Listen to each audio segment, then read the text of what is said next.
Jai Hind students, class 11th. This is your next video of chapter 2 in which we were reading the biological classification. In the first video we have read the different scientists who has tried their best to give the biological classification in an accurate way. As our knowledge become more accurate and we started to get knowing the exploring the different areas of biology and the different areas of genetics, biology, cytology, anatomy, morphology, our classification system get also changed and come closer to the accuracy. At last, the 5 kingdom classification given by R.H. Whitaker is the most accurate, and till today we follow that system of classification. Even Carl Woese in 1990 he has given 3 Domanian system. His system was also better or after the R.H. Whitaker, but the R.H. Whitaker 5 kingdom classification is followed in is renowned more than the Carl Woese. Okay, so आप याद कीजिए R.H. Whitaker का 5 kingdom classification को. ये जो 5 kingdom classification दिया है R.H. Whitaker ने, उसमें पहला जो हमारा kingdom है, that the kingdom is Monera. In this video we are going to study the Monera. Any kingdom consist of, कोई भी जो किंगडम है वो डाइवर्सिटी काफ़ी वास्ट है, but as you all know that I only follow the class wise academic NCERT book, so what is given in your book I will follow only that concept. So starting Monera group, Monera kingdom, first of all understand that Monera consists of all living organism that is prokaryotic and unicellular. Monera जो है वो सारे living organism को consist करता है जो prokaryotic है. अब प्रोकैरियोटिक का मतलब क्या हुआ, मीन्स उसका न्यूक्लियस डेवलप्ड नहीं है, न्यूक्लियर मेम्ब्रेन नहीं है, DNA साइटोप्लाज्म में है.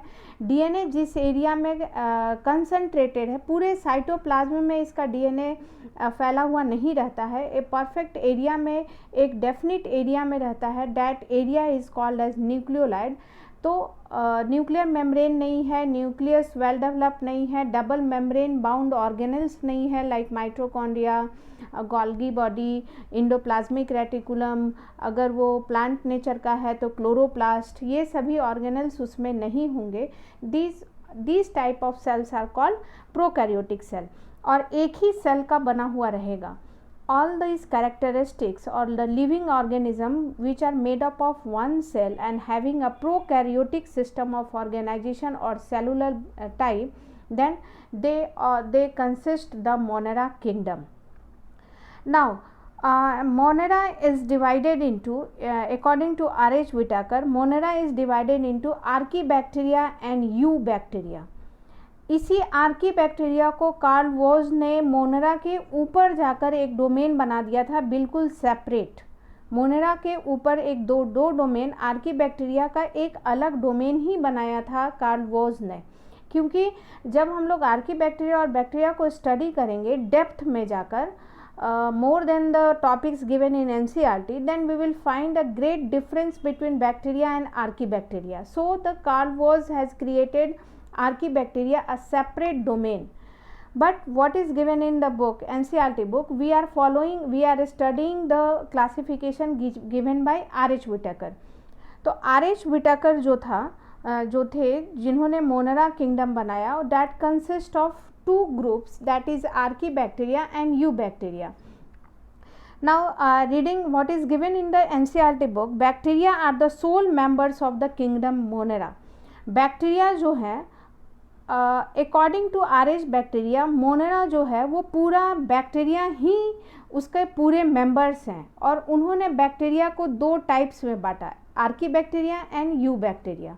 Means all the monera consist of all bacteria are the sole members, मतलब पूरे उसके जो कंप्लीट मेंबर्स कहे जाएंगे, इम्पॉर्टेंट मेंबर्स कहे जाएंगे, the one and one only members कहे जाएंगे, वो है बैक्टीरिया। फिर बैक्टीरिया को उन्होंने दो ग्रुप में बांटा, archaebacteria and eubacteria. Okay, so they are the most abundant micro organism. अब बैक्टीरिया क्या है? Bacteria most abundant micro organism है, हर जगह ओमनी प्रेजेंट है, लाइक गॉड, हर जगह प्रेजेंट है। Bacteria are almost everywhere, hundreds of bacteria are present in handful of soil. अगर आप एक मुट्ठी मिट्टी को लेते हैं उसमें हंड्रेड्स ऑफ बैक्टीरिया प्रेजेंट हैं। ये एक एक्सट्रीम कंडीशन से लेकर, मतलब एक्सट्रीम कोल्ड से लेके एक्सट्रीम हॉट तक सरवाइव कर सकते हैं। मीन्स इनका सर्वाइवल एरिया जो है, जोन जो है, वो काफ़ी यूरो है, मीन्स काफ़ी लार्ज है, काफ़ी in large zone of living habitat में ये सर्वाइव कर सकते हैं। From extreme hot to extreme cold, from extreme acidic to extreme alkalinic, in any condition they can survive, so it supports their universal presence। यही condition है जिसके कारण वो यूनिवर्सली प्रेजेंट है। अब हम लोगों को हर जगह प्रेजेंट होने के लिए ऐसा होना होगा कि हर इन्वायरमेंट में, हर कंडीशन में हम अपने आप को सर्वाइव कर सके, तो वैसा पॉसिबल हमारे साथ नहीं है, तो हम हर जगह प्रेजेंट नहीं रह सकते। लेकिन एक बैक्टीरिया जो है उसमें कैपेसिटी है डिफरेंट टाइप्स ऑफ बैक्टीरिया में कि वो कहीं भी सर्वाइव कर सकता है in different conditions, living habitats. Bacteria, now the grouping of bacteria is done on the basis of structure, shape, their shape। जैसे अगर bacteria mainly comprise of bacteria grouped under 4 categories, 4 category होता है और वो category depend करता है कि वो किस शेप के हैं।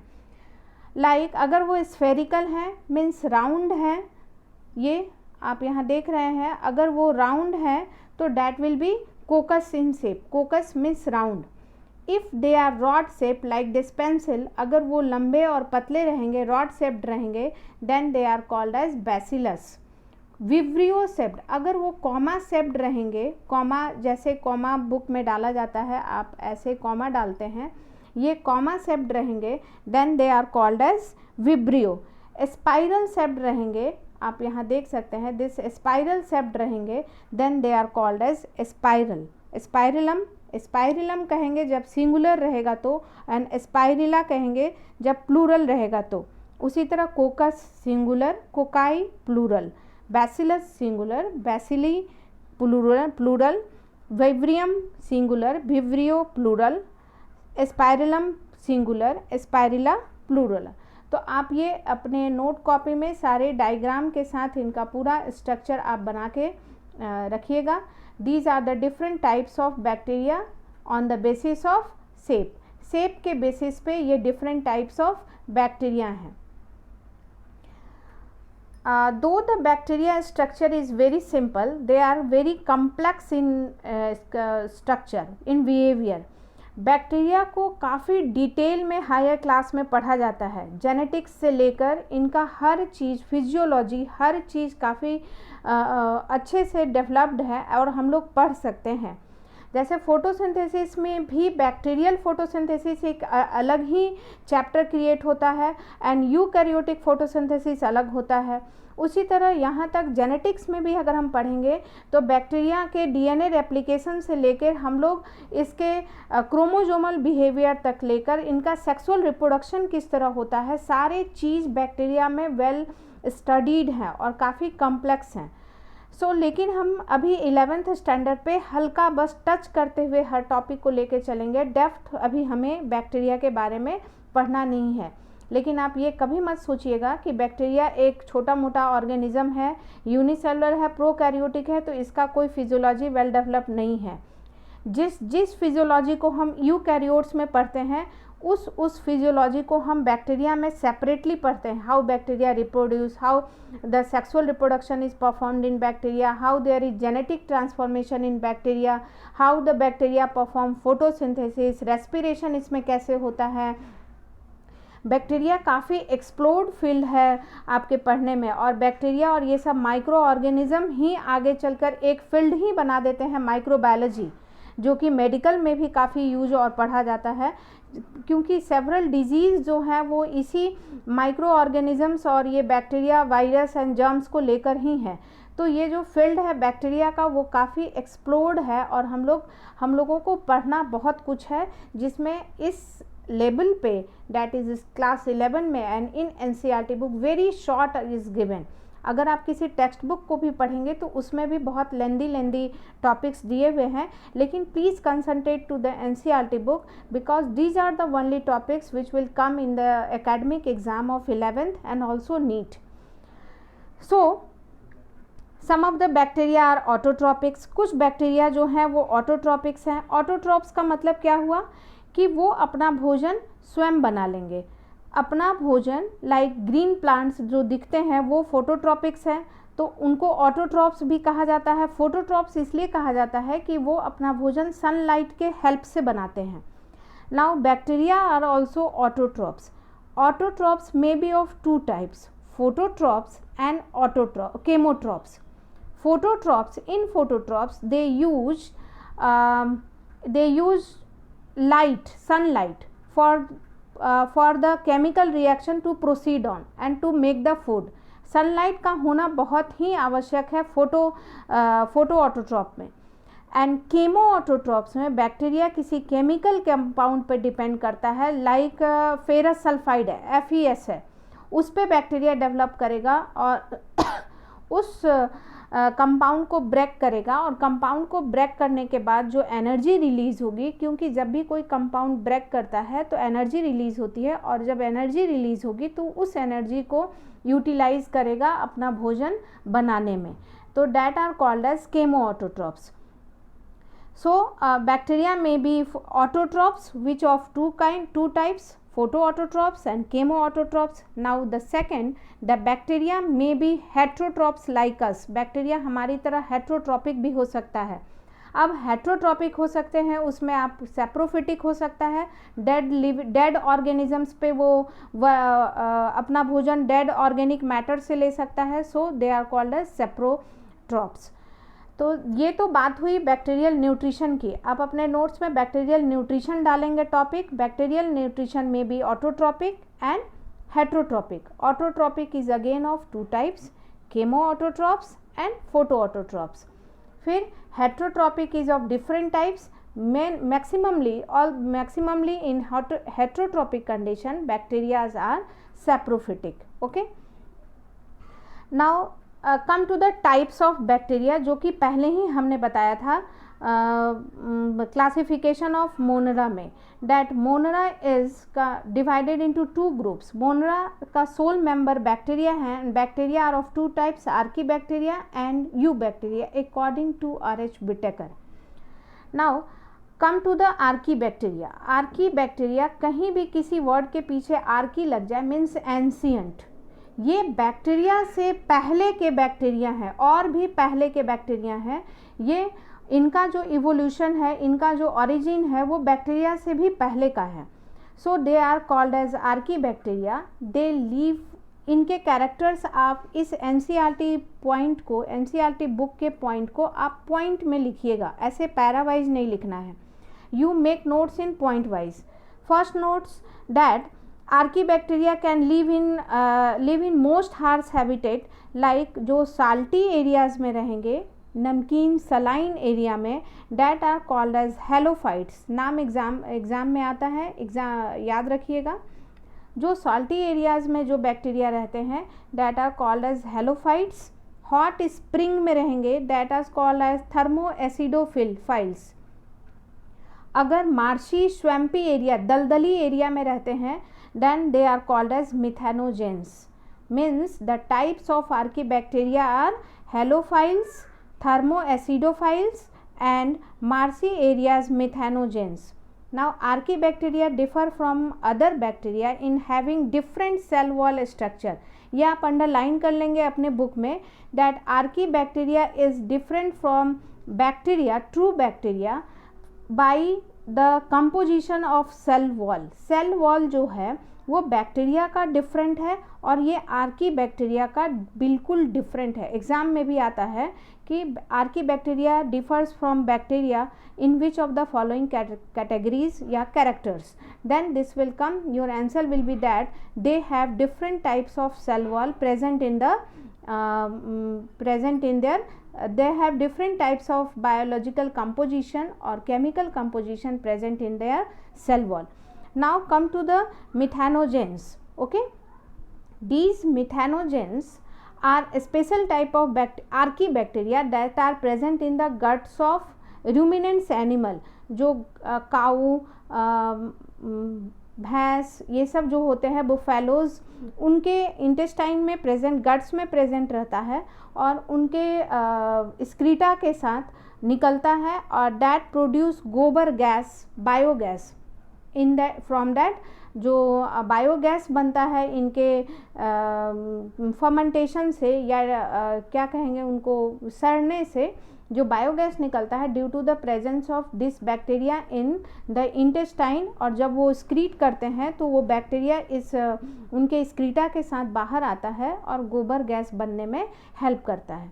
तो आर्की बैक्टीरिया को के बारे में टिल 11th हमें बस इतना ही पढ़ना है, that they can survive in a very harsh condition, even in very salty condition, halophytes, hot spring condition, thermoacidophiles, and marshy condition, methanogens.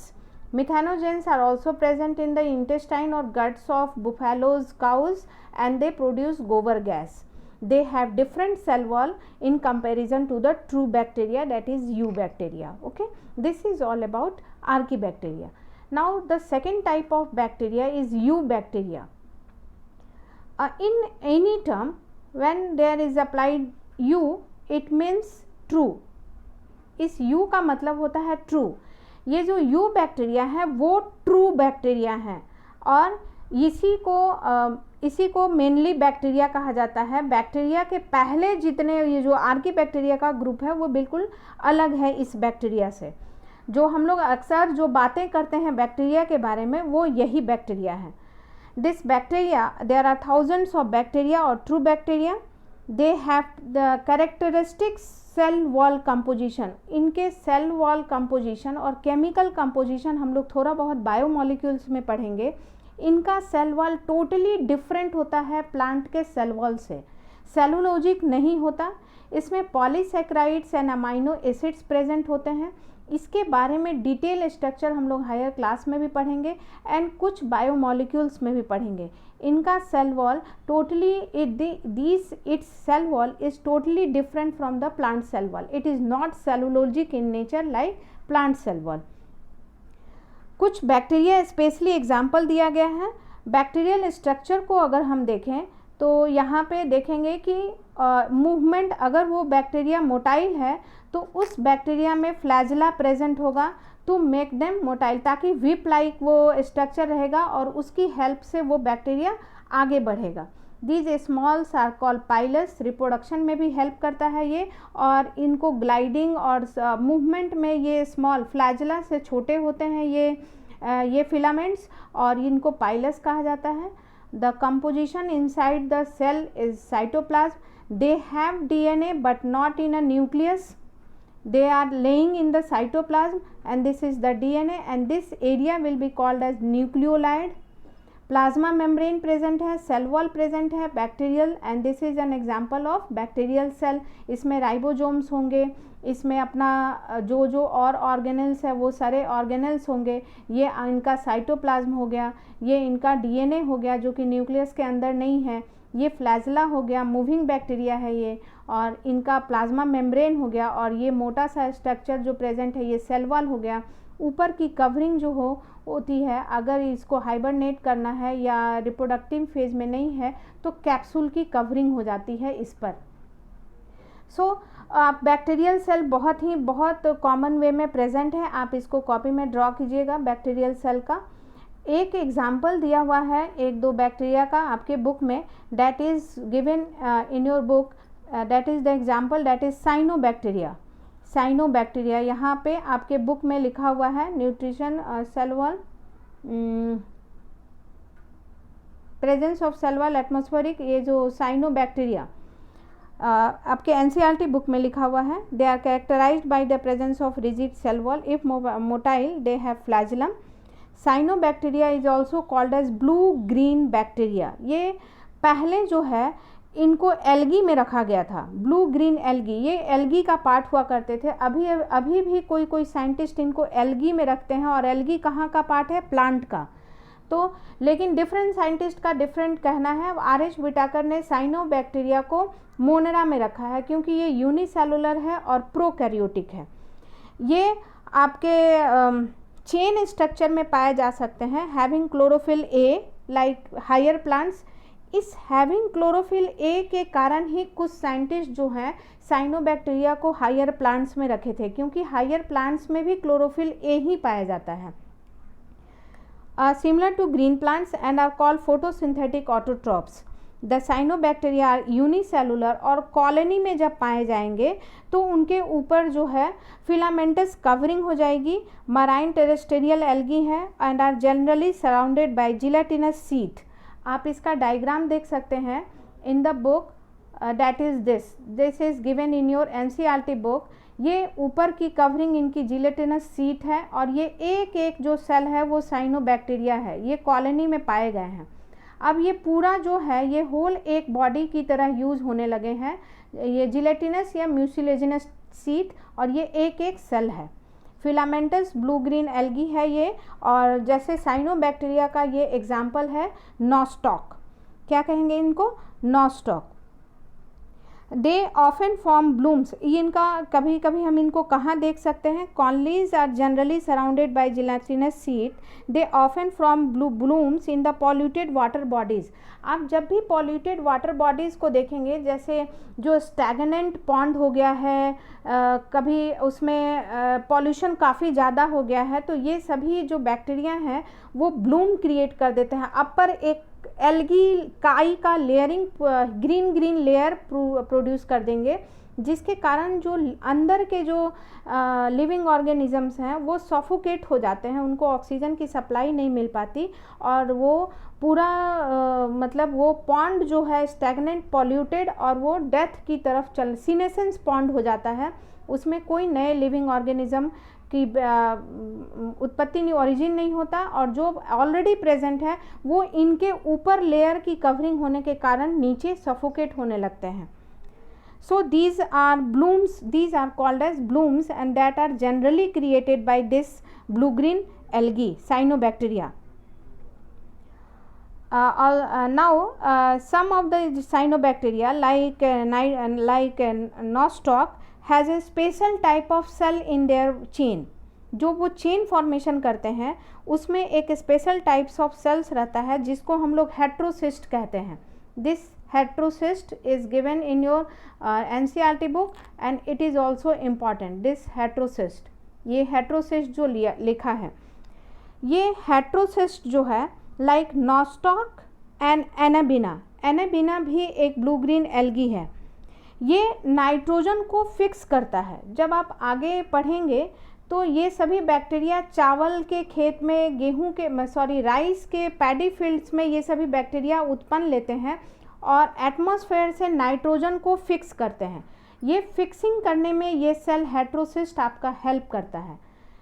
आपको पता होगा, you must know that plants can not use the direct nitrogen of environment.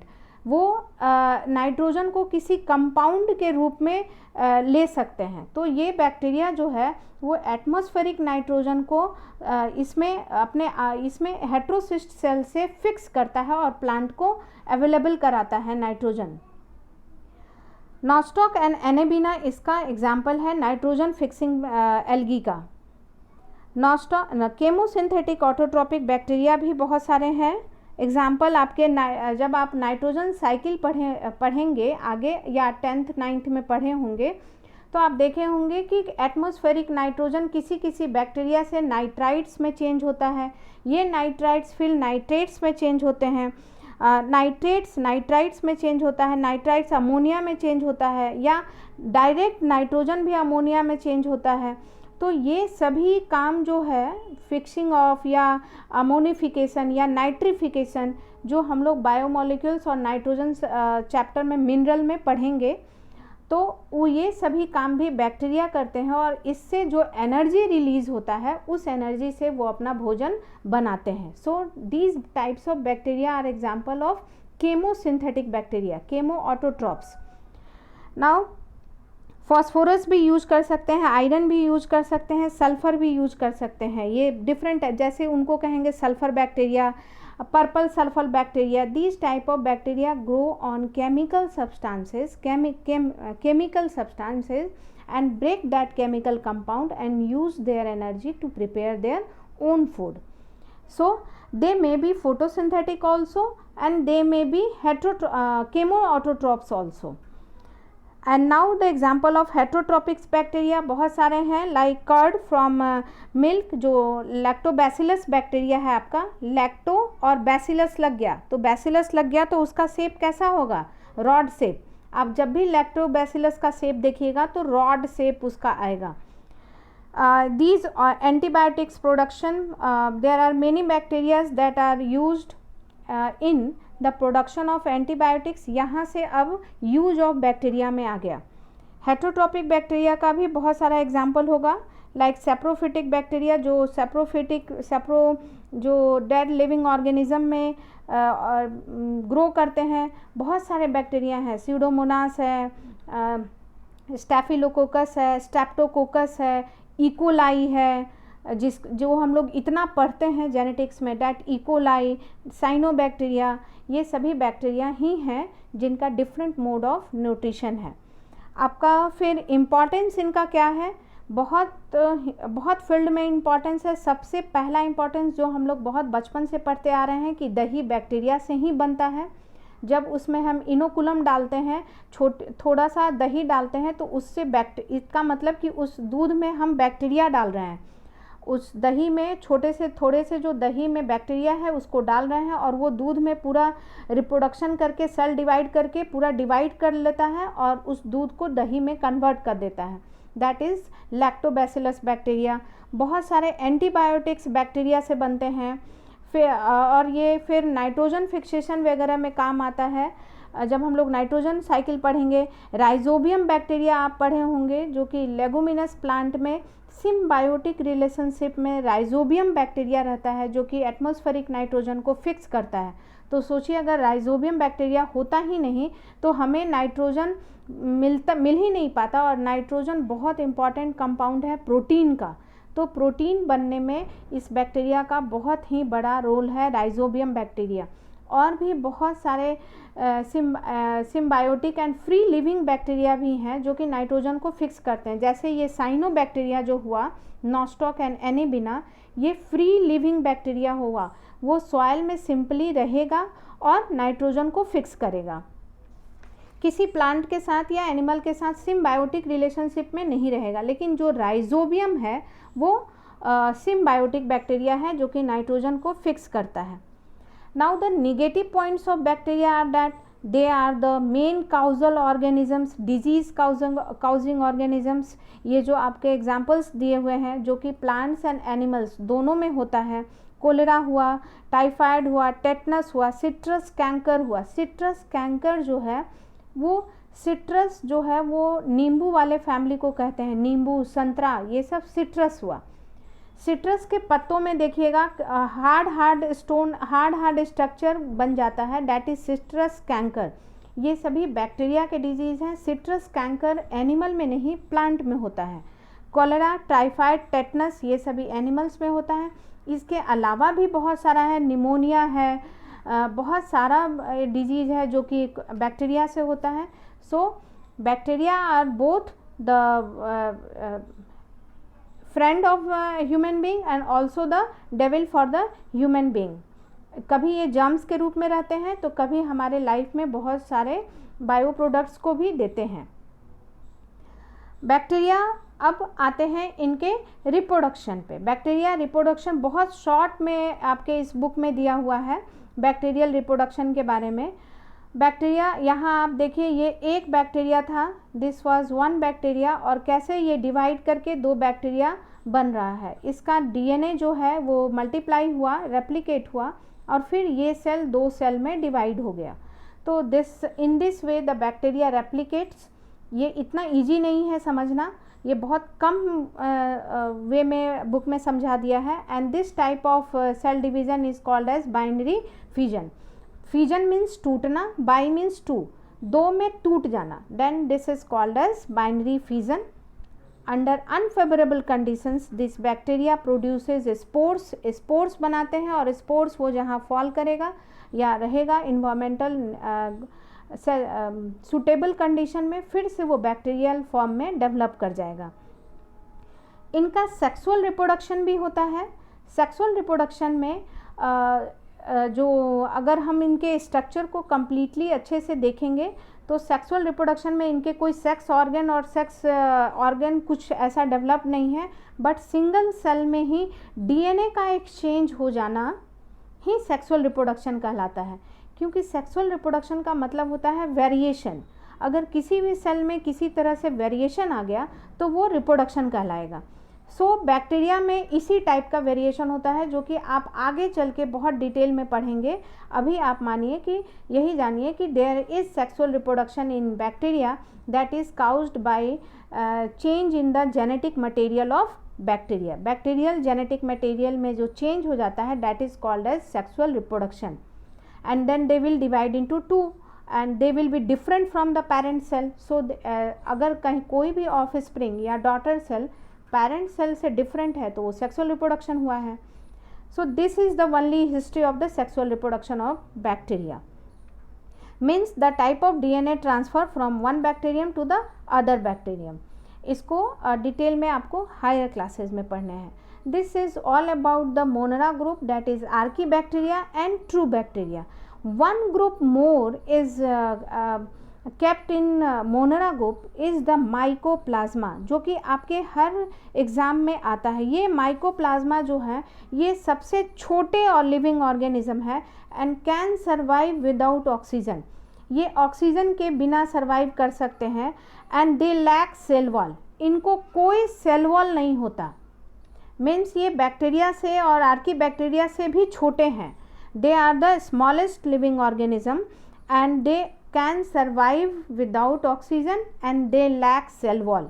यहाँ आपके book में लिखा हुआ है they are the smallest living organism, they can survive without oxygen and they lack cell wall. Okay, 3 characteristics of mycoplasma are there. One example of mycoplasma is PPLO, pleuropneumonia like organism, जो कि आपके cattle में disease cause करता है। Maximum mycoplasma जो होते हैं वो पैथोजेनिक होते हैं। Pathogenic means disease causing organisms. Many mycoplasma are pathogenic in animals and plant. Maximum mycoplasma जो होते हैं वो पैथोजेनिक होते हैं in plants and animal. Pathogenic means disease causing organism. आपका माइकोप्लाज्मा का एक एग्जाम्पल है PPLO, pleuropneumonia like organism. इनका अपना एक कैरेक्टरिस्टिक्स है माइकोप्लाज्मा का, इनको सेल वॉल नहीं होता है, they can survive without oxygen and they are the smallest living organism. So right, make notes by point wise writing this characteristics and using diagrams also. This is all about your kingdom Monera, that is consist of Archaebacteria, Eubacteria and Mycoplasma, and whole some member of the Monera is bacteria, and the characteristics of Monera that they are prokaryotic cell and of course one cell. If many cells are found, then they will be found in colonial structure like nostoc. Okay, read the book and prepare the notes in point wise. Okay, now thank you.